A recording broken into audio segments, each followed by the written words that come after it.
네, 안녕하세요. 심박사 인사드리겠습니다. 2023년 1월 19일 심박사의 장마감 복귀 방송 하도록 하겠습니다.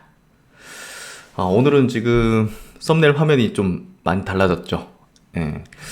뭔가 좀 바꿔보고 싶었는데 지금 시점에서 어떤 내용을 좀 전달드리면 참 좋을 것인가. 그래서 그 생각을 좀 하다가 오늘 같은 경우는 이제 바이오 업종하고 2차전지 업종 내에서 참 떨어질 이유는 없는데 많이 떨어진 종목이 좀 몇 종목 보이죠. 그래서 그런 것들은 상당히 용기를 가질 수 있는 그런 종목이다. 그런 어떤 이유는 명분은 계속적으로 이제 제가 마감 영상 내지는 여러 어떤 영상을 통해서 이제 말씀드리고 있는데요. 오늘 오전에 뭐 스마트 리포트를 통해서도 뭐 바이오 종목 한 종목 짚으면서 용기를 가질 타이밍 그리고 시점이다. 이런 얘기를 들었습니다.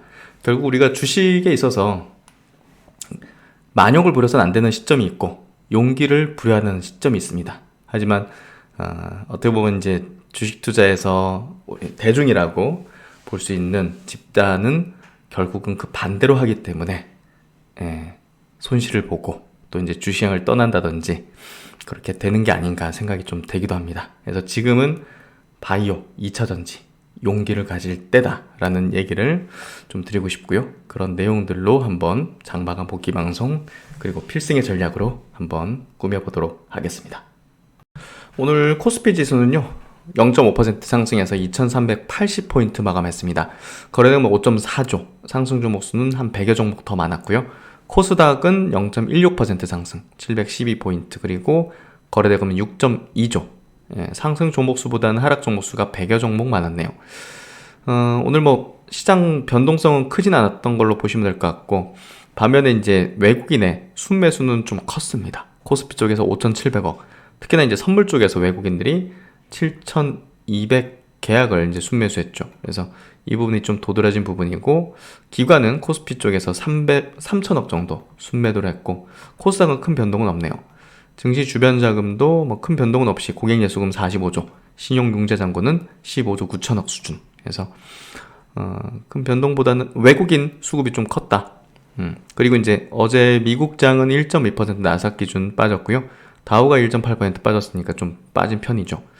반면에 이제 오늘 아시아 증시는 뭐 크게 나쁘진 않았습니다. 뭐 일본이 좀 빠지긴 했지만 일본이 1.4% 빠졌고, 홍콩이 0.3% 빠졌고, 대만하고 상해 증시는 소폭 플러스. 그래서 국내 증시도 이제 플러스 흐름을 보였는데요. 그래서 오늘 별 큰 변동상은 없는 것 같고, 반면에 이제 뭐 바이오 쪽하고 2차전지에서 뭐 종목 단으로는 좀 낙폭을 보인 쪽은 있었던 것 같습니다. 코스피 지수 양봉으로 돌려 세웠고요. 그 역할을 해준 거는 삼성전자 1.8% 상승이 만들어냈다고 보면 될 것 같은데요. 그래서 중기 이평선을 좀 지지력을 보이려는 어떤 모습들, 또 이제 지수가 저점을 높이는 모습들, 여기 이제 반등을 여기서 해줬잖아요. 저점 높이면서. 그리고 여기서 어느 정도 좀 빠져도 이렇게 좀 돌려 세우면 좀 이제 수급이 개선되는 그런 흐름으로 좀 볼 수가 있겠죠. 코스닥 같은 경우도 저점을 높이면서 여기서 돌려 세우는 형태가 나오면 좋을 텐데요. 어쨌든 지금은 조금 기간 조정 성격의 흐름을 보이는 뭐 구간 정도로 보면 될 것 같습니다. 그래서 지수 흐름 오늘 뭐 큰 변동은 없었고, 종목별 흐름도 시총 상위주들은 큰 변동보다는 삼성전자가 오늘 좀 올랐다. 뭐 외국인 현선물 동반 매수가 좀 영향을 줬다고 보면 될 것 같아요. 그래서 전기전자 업종에서 3,400억 순매수했고요. 일별로 보면 외국인이 최근에 계속적으로 순매수하는 걸 볼 수 있죠. 원달러 환율이 하도 우호적인 흐름인 것 같고요. 그래서 그런 모습들. 오늘 포스코 케미칼이 좀 빠졌네요. 2차전지 섹터 내에서는 포스코 케미칼이라든지 혹은 이제 LNF, 에코프로 같은 또 이제 우량한 또 시총 상위 기업이 3%니까 적진 않게 빠졌던 것 같습니다. 엔터 콘텐츠 쪽으로 CJ ENM, JYP 엔터가 3%대 강세, 오세임플란트가 미용 덴탈이 최근에 좋죠. 7% 상승.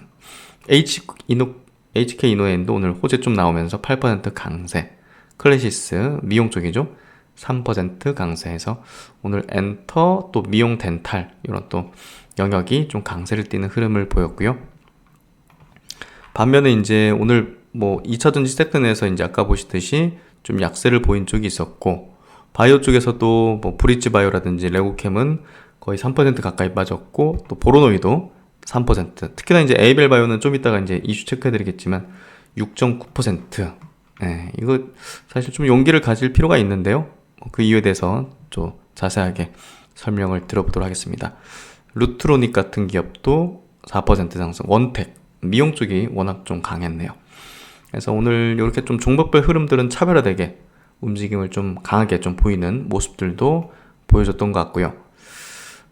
외국인 기관 동시 순매수 쪽으로 한번 들어가서 체킹을 해보면요.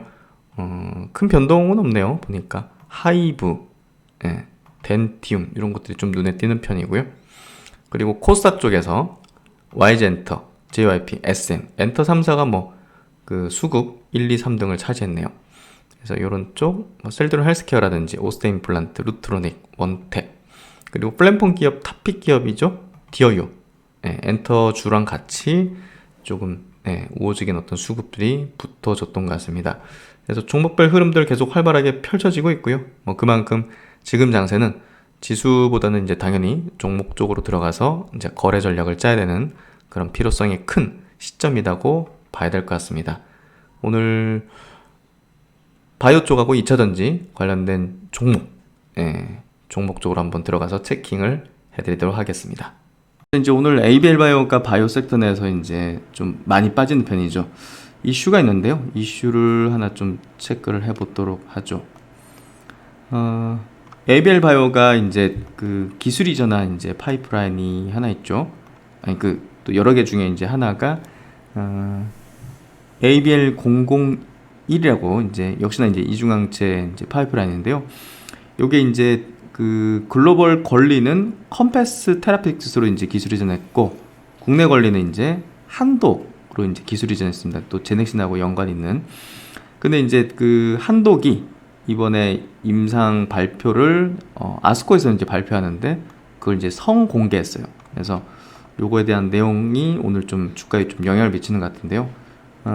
사실 뭐 결과적으로 이제 임상 결과 나쁘진 않습니다. 나쁘진 않은데 제가 볼 때는 좀 부작용이 좀 있었던 점이 좀 아쉽게 느껴지고, 또 하나는 역시나 이제 바이오 섹터에서는 그게 좋든 나쁘든 이슈가 이제 현실화되면 일단 물량이 나오는 게 좀 보편적으로 된 것 같아요. 그래서 오늘 임상 결과가 나온 게 하락 이유다. 이게 좋든 나쁘든 그냥 임상 결과 나온 게 하락의 이유다. 이렇게 좀 봐야 될 것 같은데요. 일단은 담도암입니다. 담도암은 이제 우리가 쓸개즙이라고 불리는 그 담즙, 간에서 생성돼서 십이지장으로 가는 그 소화기에 이제 그 관을 이제 말하는데요. 요 담도암이 굉장히 예후가 안 좋은 어떤 암으로 알려져 있어요. 그래서 객관적 반응률 이제 37%면 꽤나 이제 낮지 않게 좋은 결과라고 좀 볼 수 있는데요. 일단은 이제 담도암 같은 경우는 보통 이제 1차 치료제로 이제 항암요법이 이제 사용되고 있고요. 최근에는 이제 임핀지 또 항암제 병용이 또 1차 치료 표준법으로 이제 사용되고 있습니다.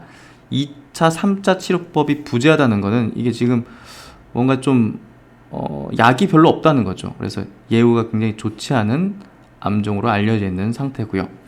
그래서 글로벌 권리는 아까 말씀드린 대로 컴패스 테라피틱스, 이제 한국 권리는 한독으로 이제 이전이 돼 있는데요. 이번에 이제 임상 결과는 그 파클리탁셀이라고 또 보편적으로 쓰이는 담도암 내지는 뭐 난소암, 유방암에 쓰이는 이제 화학 항암제라고 합니다. 요거랑 이제 ABL 바이오의 이제 파이프라인하고 같이 병용해서 임상을 진행했고요.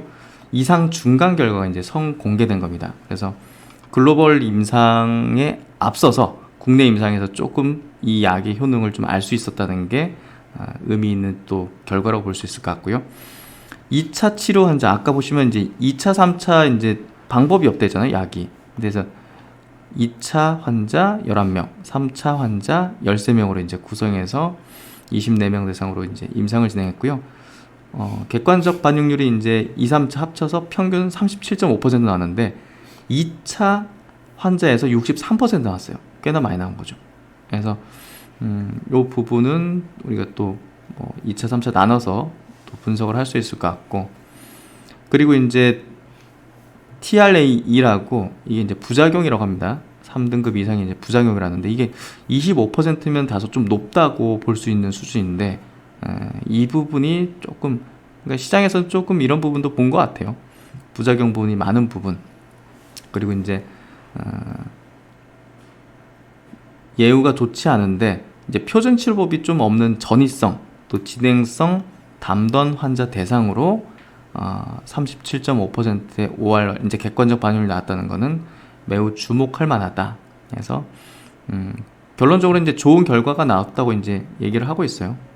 그래서 글로벌 임상도 좀 기대해 볼 수 있는 포인트들이 있다.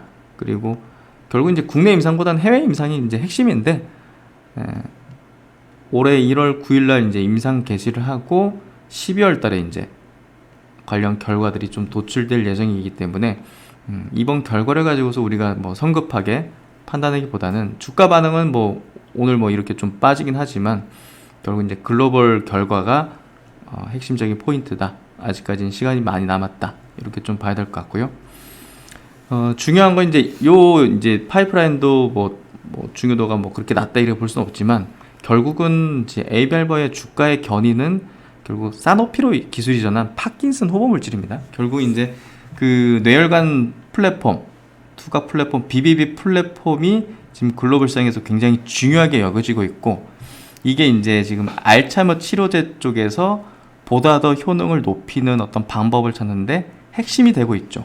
그래서 결국은 뭐 경쟁사라고 꼽힐 수도 있는 디날리가 알츠하이머 치료제 임상 1상에 진입하지 못했다는 게 뭐 경쟁제로 칠 수 있는 에이벨바에는 조금 더 좋은 어떤 부분이다.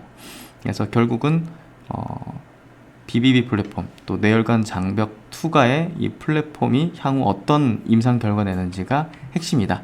하지만 뭐 이번 결과도 뭐 좋게 나온 거다. 그래서 우리가 이제 주가만 보면 이제 이게 또 이슈가 나와가지고 떨어지면 또 이 기업에 대해서 또 좋은 어떤 생각을 못 가지는데 우리는 좀 다르게 봐야 된다는 거죠.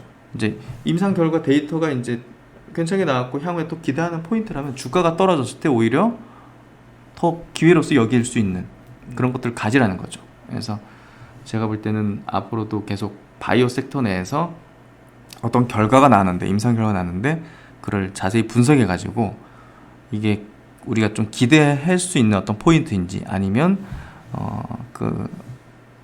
이런 뭐 어떤 종목은 정말 기대를 할 수 없는 그런 어떤 결과가 나오는 경우가 있죠. 그런 것들은 좀 제낀다든지 이런 걸로 좀 삼는 게 필요할 것 같고 결과적으로 주가가 떨어졌고 올랐고로 인해서 우리가 판단하지 말자는 겁니다. 결과론적인 어떤 부분으로. 그래서 대중하고는 좀 다른 판단을 하기 위해서는 조금 더 임상 결과를 자세히 판단하는 게 분석을 해보는 게 필요할 것 같다. 이런 말씀드리면서 에빌바이오는 나쁘지 않은 결과에 또 기대할 수 있는 포인트는 충분히 많다. 그리고 이번 하락은 또 장기적인 부분에서는 기회일 공산이 크다. 이렇게 좀 보는 게 저는 좀 낫다는 생각이 듭니다. 그래서 계속적으로 바이오 섹터는 자세하게 커버하면서 올해는 결국 기간 조정 또 이제 뭐 가격 조정 거의 마친 것 같고 종목들이 기간 조정 구간에서 물량을 계속 저가로 분할 매수하는 그런 전략을 가지는 게 필요할 것 같다. 이렇게 좀 이야기를 드리도록 하겠습니다. 그래서 이제 오늘 ABL 바이오도 그렇고 또 바이오 또 이제 2차 전지 쪽에서 이제 낙폭이 좀 과대한 종목이 좀 있죠. 그래서 그런 종목들을 우리가 주요한 어떤 용기를 가질 수 있는 그런 종목이라 볼 수 있을 것 같은데요. 또 이제 상당히 또 업사이드 포텐이 큰 또 2차 전지 소재 기업이 있죠. 에코앤드림. 최근에 이제 사명 변경을 통해서 2차 전지 환경 기업으로 이제 탈바꿈하는 그런 어떤 기업입니다. IBK 투자증권에서 리포팅이 나왔는데요. 2차 전지 소재 또 양극재 이제 원료가 되는 소입경 전구체 매출이 올해부터 발생이 됩니다. 이 부분이 이제 밸류가 달라질 수 있는 어떤 부분인데요. 주가 흐름은 굉장히 지지부진하죠. 보시면 아시겠지만 뭐 거의 뭐 최근에도 박스권 그리고 최근에도 좀 빠진 뭐 이제 보시면 뭐 32,000원에서 25,000원까지 빠졌으니까 뭐 적게 빠진 게 아니죠.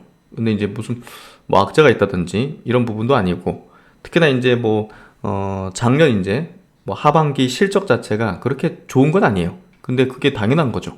아직은 2차 전지에 대한 매출이 발생하지 않고 있기 때문에 그런 부분인데, 그리고 이제 뭐 설비 투자나 이런 것들을 집행했기 때문에 그런 건데, 뭐 그런 것들을 알고서 이 기업에 대한 어떤 관점을 우리가 가져야 되는 거죠. 결국은 이제 우리가 주가를 보고 있으면 이 종목이 기회인지 아닌지 뭐 이거 몰라요, 사실. 그러니까 주가에 너무 매료되지 마시고, 우리가 이제 성장하는 어떤 산업 내 주연 어떤 기업들의 부분에 있어서는 이 펀더멘털의 흐름, 또 실적의 흐름을 잘 체킹해가지고 그런 것들이 어떤 시점에서 반영될 여지가 큰지 여부를 이제 예상하는 거죠.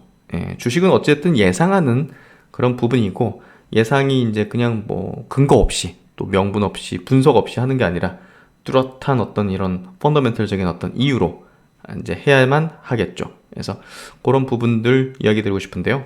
근데 4분기 실적은 전년 대비 부진할 걸로 예상된다 해서 아마도 이제 이번 4분기 실적도 나올 때 주가는 뭐 안 좋은 어떤 흐름을 나올 수도 있겠죠. 하지만 이 기업을 바라보는 거는 현재가 아니라 이제 미래라는 거를 명확히 인식을 해야 됩니다. 연간 1000톤 수준의 소입경 전구체 캐파를 작년 하반기 5000톤으로 증설 완료했고요. 현재 시운전 준비를 마치고 고객사인 유사, 유미코 회사로 공급을 앞둔 상황. 이제 여기 이제 보내는 게 확정이 돼 있기 때문에 어쨌든 확실한 매출이 나온다는 거. 본격적인 소입경 전구체 매출은 올해 상반기 내 발생될 것으로 예상되며 5000톤 캐파가 전부 가동되면 연간 약 1000억 원의 매출이 발생된다는 점. 그래서 이런 부분이 이제 이 기업에 대한 밸류를 다르게 만들 수 있다는 부분인 거죠. 그래서 이 5000톤 캐파가 뭐 계속 5000톤이 아니죠. 당연히 증설을 하겠죠. 25년에는 2.5만 톤, 5배로 확장될 계획이고요. 추가적인 이 공장은 뭐 작년에 이제 뉴스로도 이제 확인됐지만 새만금 쪽에 증설될 예정입니다. 그래서 올해 상반기 착공을 해서 이제 내년 하반기에 완공될 예정이고요. 25년부터는 양산될 예정입니다. 그래서 최근에 이제 사명 변경을 했죠. 에코앤드림, 이제 환경과 미래를 향한 어떤 기업이라는 거를 이제 나타내는 그런 의미라고 하는데요. 어쨌든 작년은 촉매 시스템의 어떤 실적 부진으로 역성장을 좀 기록하긴 했지만 올해는 약 500억 원의 매출이 소입경 전구체라는 2차전지 소재 분야에서 발생이 될 걸로 전망이 되고 있고요. 올해 연간 매출은 950억 정도를 전망하고 있습니다. 글로벌 전기차 침투율이 22년 작년 12%에서 2030년 52%로 예상되는 만큼 에코앤드림의 2차전지향 매출은 확대될 걸로 전망을 해볼 수 있죠. 그래서 이제 IR 자료 보면요, 이 전구체란 어떤 물질 대사나 화학 반응 등에서 최종적으로 얻을 수 있는 특정 물질이 되기 전 단계 물질. 그래서 이제 양극재 주요 원료라고 보시면 될 것 같고요. 이렇게 이제 전구체, 양극재는 이제 전구체, 그리고 리튬, 이걸 이제 합치는 건데, 결합시키는 건데, 이 전구체를 생산하는 기업이 바로 에코앤드림이라는 거죠. 그래서 고용량 고성능 배터리는 이 전구체 품질이 매우 중요하다는 거. 양극할 물질의 기초 물질로서 2차 전지의 뼈대 역할을 수행하고 있고, 이 고용량, 고출력 배터리를 위해서는 이 소입경의 중요성이 강조가 되고 있다는 점. 그래서 결국 이 전구체 품질이 2차 전지의 품질을 상당히 좌우한다는 점을 명확히 봐야 될 것 같습니다. 중요한 어떤 원료, 재료를 만드는 기업이라고 보시면 될 것 같고요. 그러니까 용기라는 단어를 꺼내들 수 있는 기업들이 어떤 것들일지를 우리가 명확하게 이해하고 있는 게 필요하고요. 그게 많이 하락했을 경우 주저없이 저가 매수할 수 있는 그 확신과 용기를 가지는 게 필요할 거라고 생각을 합니다. 그래서 오늘 장 이렇게 정리 마무리 지었는데요. 바이오 한 종목, 또 2차전지 쪽에 한 종목 한번 좀 소개를 시켜드리고 이야기 드리면서 용기에 대한 얘기를 좀 드려봤습니다. 네, 하여튼 뭐 지금부터는 시장 전체적인 분석보다는요, 종목 단으로 이제 들어가서 자세하게 좀 확신을 가질 수 있는 것들에 대해서 용기를 가질 수 있는 그런 어떤 명분과 펀더멘털적인 내용들을 많이 다뤄드리고자 합니다. 그래서 여러분이 지금 시점에서는, 지금과 같은 주식시장에서는 뭐 당연히 모든 종목에 대해서 용기를 가져서는 안 되겠죠. 용기를 가져야만 하는 종목, 그쪽에 대해서 집중적으로 말씀을 드리는 시간들을 가져보겠습니다. 여러분의 시간도 소중하기 때문에 효율적으로 쓰셔야죠.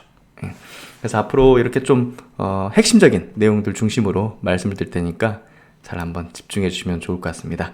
네, 오늘도 수고 많으셨고요. 신박사는 다음 시간에 또 뵙도록 하겠습니다. 감사합니다.